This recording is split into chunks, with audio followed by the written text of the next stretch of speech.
Welcome to new TV Telugu. 2 రోజులుగా నష్టాల్లో ఉన్న బంగారం, వెండి ధరలు ఈ రోజు తిరిగి పుంజుకున్నాయి.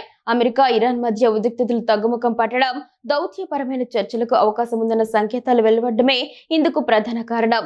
దీంతో ద్రవ్యోల్బణంపై ఆందోళన తగ్గడంతో బులియన్ మార్కెట్లో కొనుగోలు ట్రెండ్ కనిపించింది. అంతర్జాతీయ మార్కెట్లో కామెక్స్ గోల్డ్ ధర 0.74% పెరిగి ఔన్సుకు $4,802.80 వద్ద ట్రేడ్ అయింది. గత 2 సెషన్లలో కోల్పోయిన నష్టాలను చాలా వరకు రికవరీ చేసింది. అలాగే వెండి ధర కూడా 2% పెరిగి ఔన్సుకు $77.16లకు చేరింది.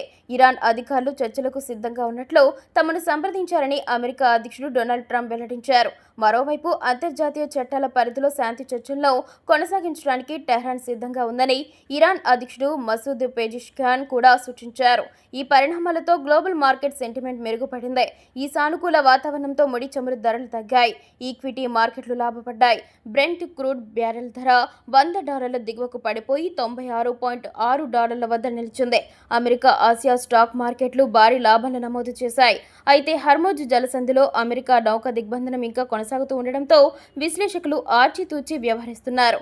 మరోవైపు ఈ రోజు ఉదయం సెషన్లో మల్టీ కమోడిటీ ఎక్స్చేంజ్ ట్రేడింగ్ జరగలేదు. సాయంత్రం 5 గంటల నుంచి తిరిగి ప్రారంభమవుతోంది. డాక్టర్ బిఆర్ అంబేద్కర్ జయంతి సందర్భంగా దేశీయ స్టాక్ మార్కెట్లు BSE, NSEలకు సెలవు ప్రకటించారు.